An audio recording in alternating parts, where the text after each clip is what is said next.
Hello dear friends. आज फिर से मैं चैप्टर लेकर आई हूँ आपके सामने, ज्वालामुखी के फूल पार्ट 2, जो कि है आईसीएसई की 11th क्लास की बुक।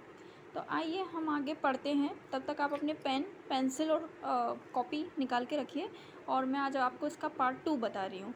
पार्ट फर्स्ट में मैंने बताया था कि मगध के अंदर जो है लड़ाई झगड़ा चल रहा है और जनता ने विद्रोह कर दिया है। जनता ने विद्रोह इसलिए किया था क्योंकि जो महापद्मनंद था उसने महामात्य शक्तार को जो है जेल में डाल दिया था। इसकी वजह से लोग बहुत दुखी थे, गुस्सा थे और लोग ये जानना चाहते थे कि जब विद्वानों के साथ में यह बिहेवियर हो रहा है तो हम जैसे आम जनता के साथ में क्या होगा। अब मैं इसी का ही पार्ट 2 लेकर आई हूँ। तो आइए पार्ट 2 स्टार्ट करते हैं। पार्ट 2 के अंदर यह है कि अब जो है महामात्य शक्तार जो है जेल में है। इस जेल में ना तो कोई उन्हें मारता है, ना पीटता है, ना कोई है। बस वो अकेले ही इस जेल के अंदर पड़े हुए हैं, इस कारावास में पड़े हुए हैं और ना ही उनके साथ कोई कंपनी देने वाला अन्य कोई व्यक्ति है। इसमें वो अकेले पड़े रहते हैं और सिर्फ़ वो आसमान की तरफ ताकते रहते हैं और उन्हें अपनी फैमिली की याद आती है कि किस प्रकार से उनके बच्चों की जान चली गई थी, उनकी पत्नी की जान चली गई थी और उसका एकमात्र कारण जो थे वो महापद्मनंद था। अब वो कहते हैं उन्हें अपने पास की याद आती है। वो कारावास में जो हैं वो लेटे हुए हैं और वो तारों की तरफ और मानो आसमान की तरफ इस तरह से देख रहे हैं जैसे कि वो नक्षत्रों को पढ़ रहे हों कि अब उनके आगे जीवन में क्या होगा। तो उन्हें अचानक से वह सीन याद आ जाता है कि जब वो और उनकी पत्नी के साथ में उनके बच्चों के साथ वो बैठे थे और भोजन कर रहे थे और सहसा वो बोल उठते हैं कि इस सत्तू को वही खाए जो धनानंद का नाश करे। और ऐसा करते करते कोई भी उस सत्तू को नहीं खा पाता। रोज़ खाना आता था और ऐसे ही चला जाता था और धीरे धीरे उनकी पत्नी और उनके बेटे सभी मर जाते हैं। तो यह याद करते से उनके जो आँखों में जो है वो आंसू आ जाते हैं और वह भी ये सोचते हैं कि जो इतना बड़ा विद्वान था आज देखो वो किस प्रकार से मिट्टी में पड़ा हुआ है। वह यह सब बातें सोच ही रहे थे कि अचानक से एक विचक्षणा नाम की दासी आ जाती है।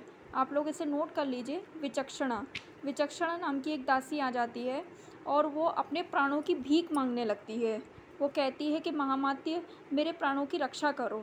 उस पर महामात्य कहते हैं उसके इस कथन पर कटाक्ष करते हैं और कहते हैं कि हे दासी, मैं तेरे प्राणों की रक्षा कैसे कर सकता हूँ। मैं तो खुद ही कारावास में पड़ा हुआ हूँ। मैं खुद तो अपनी रक्षा कर नहीं पा रहा, मैं तेरी रक्षा कैसे करूं। तो विचक्षणा कहती है कि महामात्य आप तो बहुत ही विद्वान हैं। आप मतलब वो जो महामात्य शक्तार हैं वो बहुत ही इंटेलिजेंट व्यक्ति हैं। तो वो कहती है आप तो बहुत ही होशियार हैं, आप बहुत इंटेलिजेंट हैं, इसलिए मैं आपके पास ही आई हूँ और इस बात का सॉल्यूशन आप ही दे सकते हैं। तो महामात्य शक्तार कहते हैं कि भला तू यहाँ कैसे आई, क्योंकि यहाँ तो कोई आ ही नहीं सकता, ये कठोर कारावास है। तो वो कहती है कि मैंने तो राजा की जो मुद्रा होती है वो चुराई है और मैं देवी मूरा की कृपा पाकर, देवी मूरा ने आपके विषय में बताया था, तो मैं उनके कहने पर यहाँ पर आई हूँ। आर्य शक्तार अब कहते हैं कि चलो ठीक है, तुम मुझे बताओ कि तुम्हारी प्रॉब्लम क्या है और मैं भला कैसे तेरी प्राणों की रक्षा कर सकता हूँ। तो यहाँ पर जो विचक्षणा है, दासी विचक्षणा वो कहती है महामात्य मेरे हंसने का कारण मुझे बताइए।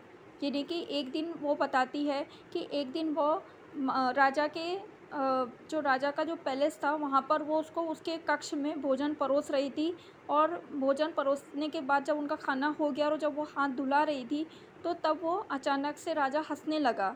उसकी हंसी सुनकर वो भी हंसने लगी। अब राजा जो थे, जो महापद्मनंद था, वो बहुत ही सनकी और कठोर क्रूर राजा था। तो वो कह लेता है कि विचक्षणा मेरे हंसने का कारण बता। बेचारी विचक्षणा ने कह दिया कि राजा की हंसी में मेरी हंसी है। तो वो कहता कि नहीं, ऐसा नहीं चलेगा, तुझे मेरे हंसने का कारण बताना होगा। अब बेचारी विचक्षणा उसको हंसने का रीज़न नहीं बता पाई तो उसने उसको मृत्यु दंड दे दिया और कह दिया अगर तू 1 महीने के अंदर अंदर मेरे हंसने का कारण नहीं बताएगी तो मैं तुझे भूखी सिंहनी के सामने डाल दूँगा। यह सुनकर ही उसके रोंगटे खड़े हो गए और वह महामात्य शक्तार के सामने आ खड़ी है और वो चाहती कि वे उसका उत्तर दें। महामात्य शक्टार जो हैं उस दिन का पूरा उससे पूरा वो पूछते हैं, रूटीन पूछते हैं कि तू कहाँ किस दिशा में खड़ी थी, तूने क्या क्या किया था, और एक भी चीज़ छूटने ना पाई वो उन्होंने उसको कह दिया था। और दासी भी याद कर कर के एक एक चीज़ बताती है, और अंत में उसका निष्कर्ष ये निकलता है कि जहाँ पर राजा का मुंह था उसके सामने एक वट का वृक्ष था, और वो वट के वृक्ष भी जो हैं वो उड़ते रहते हैं पानी की भांति, छोटे छोटे कण जो है राई की भांति गिरते हैं, और वही कण जो होते हैं बड़े होकर एक दिन वृक्ष बन जाते हैं। तो यही सोचकर राजा को हंसी आ गई थी। तो महामात्य शक्टार ने कहा कि हे विचक्षणे, अब तुम भी यह आंसर उनके सामने जाकर बता देना जिससे कि तुम्हारे प्राणों की रक्षा हो सके। और दासी वहाँ से खुशी खुशी चली जाती है उसका उत्तर पा करके।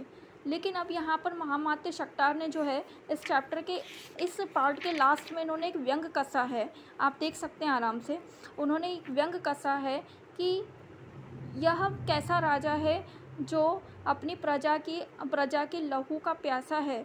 जहाँ का राजा ही ऐसा होगा तो वहाँ की प्रजा का क्या हाल होगा, और कौन उन्हें इस दुख से बचाएगा, कौन है वह जो महापद्मनंद का विनाश करेगा और जो उन्हें मुक्ति प्रदान करेगा।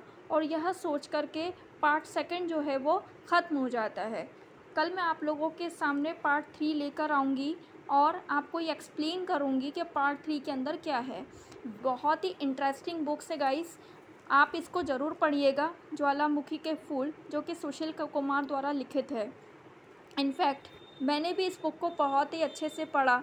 इनफैक्ट मैंने तो 4 to 5 टाइम्स पढ़ा है ज्वालामुखी के फूल। और आपको काफ़ी इंस्पायर करेगी ये स्टोरी कि कैसे हम इन पात्रों के द्वारा, जो पॉजिटिव पात्र हैं, जो अच्छे पात्र हैं, उनसे कुछ सीख करके अपने जीवन को हम आगे बढ़ा सकते हैं। तो आई होप आपको मेरी स्टोरी आज की बहुत ही अच्छी लगी होगी। और मैं आपसे एक रिक्वेस्ट करना चाहती हूँ कि आप मेरे इस फेसबुक पेज को लाइक कीजिएगा, मेरे ग्रुप को और मेरे यूट्यूब चैनल को भी सब्सक्राइब कीजिएगा। और अगर आप में से कोई व्यक्ति या लड़का लड़की कोई भी व्यक्ति अगर मुझसे पर्सनल ट्यूशन्स चाहते हैं तो मैं इंदौर की ही रहती हूँ। अगर आप भी इंदौर के ही हैं सो प्लीज़ मुझे आप मैसेज कीजिएगा। मैं जो है इंग्लिश, हिंदी, हिस्ट्री, सोशल जैसे सब्जेक्ट्स लेती हूँ। तो आज के लिए टाटा बाय बाय। कल मैं आपके सामने पार्ट 3 लेकर आऊँगी। बाय।